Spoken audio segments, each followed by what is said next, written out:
Hi, I'm Pinkesh Shah, founder and CEO of Delight Loop, and super excited to be here to host our guest today. Hi, this is Anindita, co-founder, LeadStrategus. Very happy to be here. Hi, my name is Kingshuk. I'm the founder of a demand generation from LeadStrategus. Absolutely delighted to be here. Welcome, Kingshuk and Anindita. This is an amazing opportunity to host actually an entrepreneurial couple who's done amazingly well, both in corporate life, but now back in the entrepreneurial world. So super excited to host you today. Thank you so much, Pinkesh. Absolutely delighted to be talking with you after such a long time. Yeah, We have known each other for quite some time absolutely. and delighted to be talking with you. Yeah. Thank you for having us. So, the story that is super exciting, and I'm sure our leaders are going to find it even more exciting, is how you had a high fledgling, high growth corporate career and companies like Pluralsight and AWS and many others. And you kind of decided to jump off the plane, if you will. Tell us a little bit about how that journey was before we get into what are you doing today. How you got here, I think would be very exciting for a lot of people who are actually contemplating, uh, should we jump off the plane and start our own venture too? Sure, Pinkesh. Absolutely delighted to share that story. So I jumped off the corporate world after 15 years in the industry. And it was like a lot of you here. It was a lot of grind, excitement, fun. The highs were high, the lows were low.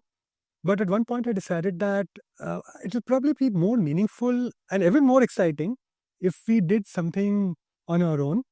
And I was very lucky that I had that domain knowledge in lead generation. That's my domain knowledge. That's my passion. That's my ikigai. Whatever I do in it, I mean, I'll work forever without any money also if required. So I was very, very lucky and fortunate that my wife and co-founder, Anindita, who comes from the HR and OD domain, it's an allied domain, so that worked very well for us. She also agreed to join this journey, and absolutely delighted to be here with you guys. That's fantastic. That's fantastic. And so, from your perspective, was the idea always brewing in your mind to do it and you were just waiting for him to raise the hand, or you were the one actually making this happen? Not really. What happened was I was already freelancing and I had quit the corporate world. I was just freelancing with several companies, and then when he came out with this idea, I didn't have to leave anything per se. I just had to put on hold to the things that I was doing, and there was an option to always go back to that whenever I wanted. So it wasn't a very difficult decision for me. And also, I felt that it was, we both had very complementary skills. So I was doing consulting as a freelancer. What we were venturing into was also consulting. So I felt comfortable. Yeah, it was a good fit for me like service, it was services at the end of the day. Though I was doing HR services, this was marketing and sales services, but still and some bit of business consulting also, which I had done before. So it wasn't very new to me as a domain. I agreed because I understood how it was to. And you could add value to it. So that's at the end of the day. Could add value. Yeah. What exactly we were going to do. Fantastic. So, one area that maybe I'd like to ask you, and I meet a lot of entrepreneurs, they have different sets of triggers that allow them to kind of make that jump. Some talk about financial safety, some talk about the opportune time because the market is ripe based on certain technology, landscape, AI first right now, for example, is the big deal. And so different triggers for different people at different stage of their careers. For you, what was that safety net that you felt? I'm sure you've been wanting to do this for a while before you actually did it. And so what is that decision-making model for you that says, okay, because I've hit this milestone, now I'm ready? So in my case, it was the fact that I was head of marketing in a large, well-known company. There were not too many mountains to climb in that journey. And if you ask me honestly, you are a professional, you reach a certain level, and then the next leap can only come if you become an entrepreneur. And as the famous Steve Jobs quote goes, you can only join the dots looking backward, never looking forward. So that was a huge, huge trigger for me. And I felt that, well, I was working so hard. Why not work that hard for myself? Yeah. For me, at least, the journey has been that every day has been very, very fulfilling. We have grown steadily. We haven't grown that fast as the companies I was able to grow in my corporate career. But I think we're able to make something meaningful, and clients are happy. They keep coming back. So every day is day zero, And it's a different scale. I mean, growth as a percentage might look the same, but it's a different scale for sure when you're in a startup. Maybe it's a good time to talk a little bit about and tell us what is it that you do for your end clients and why do they keep on coming? Because I see that you have a lot of people who kind of have a continuous, retainership with you as well. Clearly, something you must be doing is working. Tell us what is it that you do? No, you're too kind. We are very, very small. But at that level, what we do is, see, what is our business? Our business is very simple. Getting B2B meetings for our clients who meet certain conditions. And there's a lot of science, there's a lot of art behind it. We do a crazy amount of buying intent analytics. We do a crazy amount of experimenting with all kind of new messaging media, LinkedIn, event apps, iPhone messengers, new chat platforms which are associated with certain technologies. So we keep doing that. But the core comes in understanding, out of those 100 companies which you want to target in the market, which of those 10 are most likely to make sense for you? And then you go after them on behalf of your client with a very simple and powerful and elegant message, which is not salesy, but something which excites them at a personal level. So that's our code. It seems like a lot of AI SDR companies, at least in theory, are promising something very similar, right? Here's the funnel. We're going to find the right lookalike audience for you based on your ICP, based on your ideal customer profile. And then we're going to use a bunch of tools and hyper personalize the messages. A lot of that with this whole rage about digital workers and AI workers now in the workforce as opposed to just humans, since you come from an HR perspective. Do you feel like a lot of that is just hype and eventually will kind of get dissolved as part of the agency work that you're doing? Or is it significantly going to change the way they outsource, the way every CMO, every CRO outsources lead generation? That's a very profound question. The way I see it, and we have been doing AI SDR demos over the last couple of months. We have demoed all the big AI SDR technologies which are out there. Certainly right now there's a much more hype than reality. Those AI SDR tools are just a glorified marketing automation, if I dare say today. But the way they are going and the agentic AI model of SDRs and sales and marketing, and the vision of a go-to-market, which is automated go-to-market, that is out there. The only thing I would advise people is that don't get too scared of it. I mean, it's like Y2K 25 years back, or digital transformation 4 years back. So companies are going to move down that path. And you have to always think of only one thing. You have to run faster than the other human before the lion catches you. You have to innovate, you have to move fast, and the market is yours. Got it. I had a different question for you since you have a background in managing resources. And I think that we are closely now moving into a world where managing resources is not about managing people, but managing perhaps AI agents, digital workers, right? Do you see that the entrepreneurs, the companies who are managing these larger companies and smaller are going to have a different HR system model to manage digital workers? So what I personally feel, digital workers may not. They need software professionals to manage them, because they don't have they're not complaining as much. they are not. They don't have the free will to complain. That free will is missing in them. They just do what they are asked to do. So that is why it becomes much more easier and different from managing actual humans.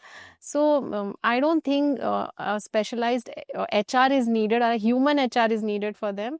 AI HR is good enough for them. Used to replace the other HR AI workers. That's very interesting. Them, I mean, each other. Them, yeah. That's In very. fact, if I may, I was seeing a post yesterday. Yeah. GTM engineers. That's right. That's the way to go.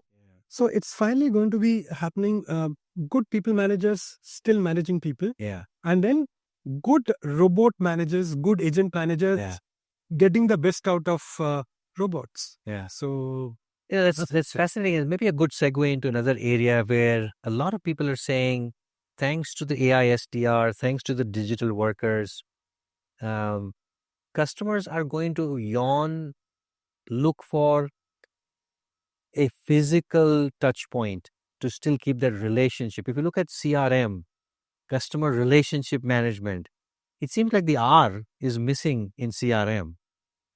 With all this digital connect, people have lost touch with, physically, how do you kind of do? In your opinion, what is the role of physical marketing in the digital world? lovely question. If you look back at the days of post-corona, like revenge travel happened at a consumer level, at a business level, there was a revenge trade show travel for businesses because they really wanted that touch. So I think the future is going to be really hybrid, even for low category purchases as well as for high category purchases. There are going to be markets where everything is going to be absolutely digital and AI driven, and there are markets which are going to be absolutely human driven. What is important is, as a seller, we need to understand what the buyer wants, and we need to give them without interrupting them, without irritating them, which is that service or that task at the right time. So that sense, you have to use these analytics and AI smartly. One of the things that we're looking at in a venture that we're building called Delight Loop is to kind of create a physical nudge in a digital journey as every marketeer tries to reach out to their prospects, right? And there are a lot of companies in the US who kind of follow this model. Some people call it B2B corporate gifting. Some people call it AI gifting platform. Do you see this as part of your client base where they're saying, look, I want to reach out to my prospects, but not just digitally.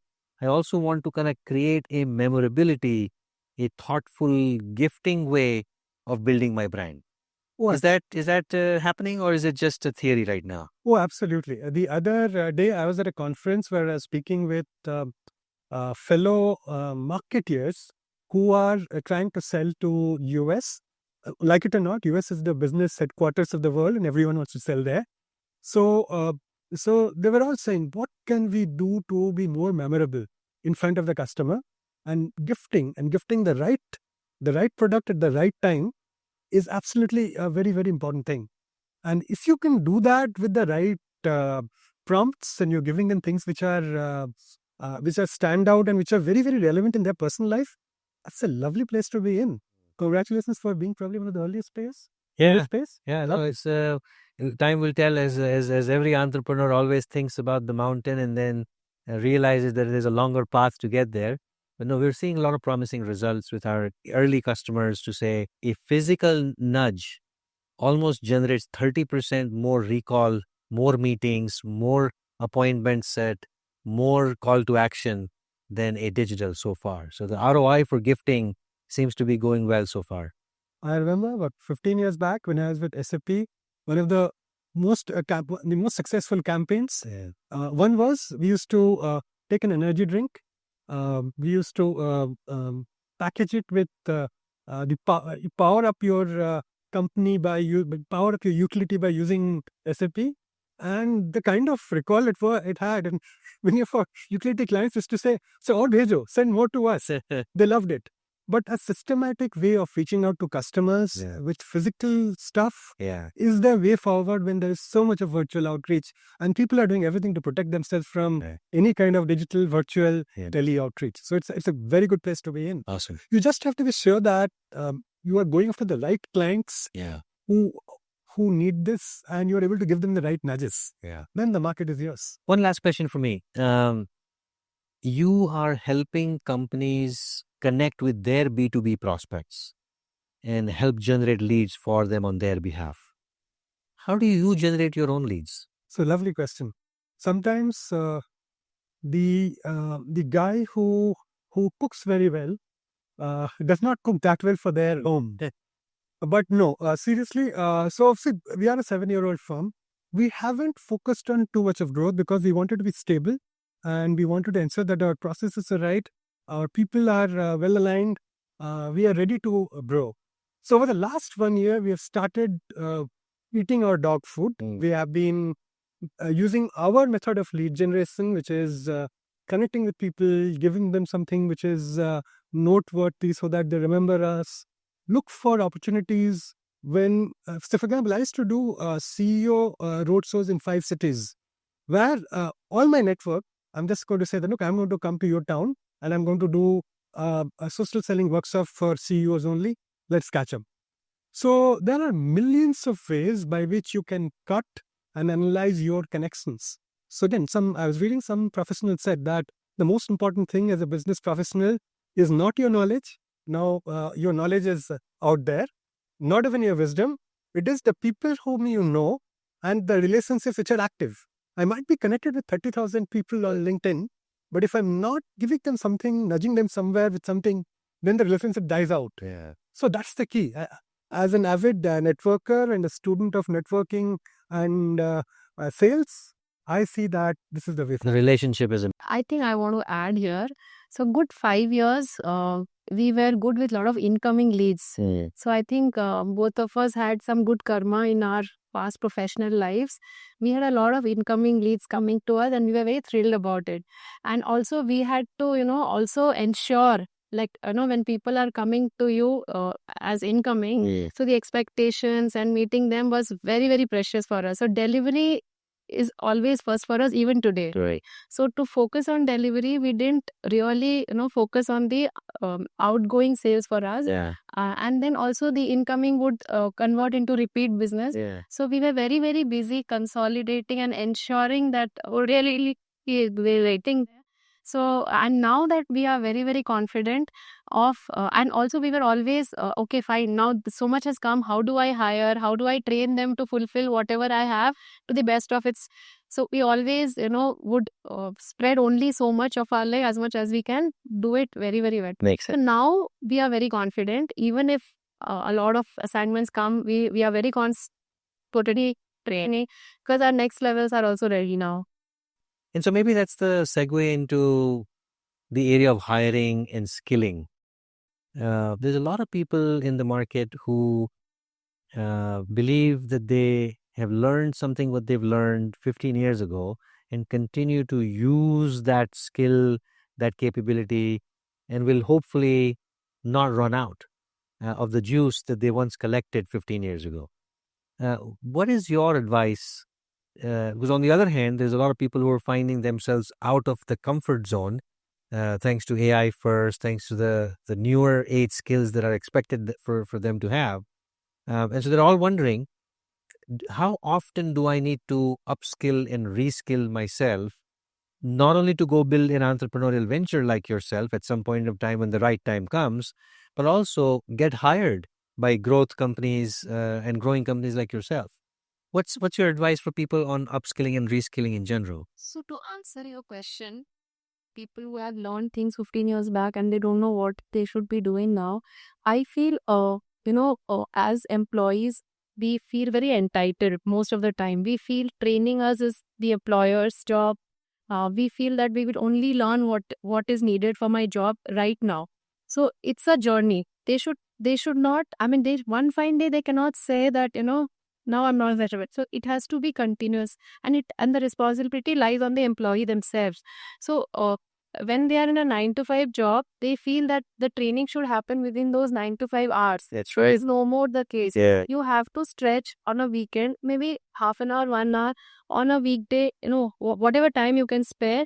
But every single day, you have to take the responsibility of feeding into, your brain to what new, I mean, I have to do something new. Yeah. Invest in yourself. Invest in yourself and take that responsibility and not look at your employer. It is not their job only to keep you relevant. Well, fascinating. I think from my perspective, there's a lot of good insights and a lot of good information. And I'm sure our readers will probably spend more time on your website to learn more about what you actually do. But this was fantastic to host both of you here today. Thank you for having us. An absolute delight to be talking with you. Good.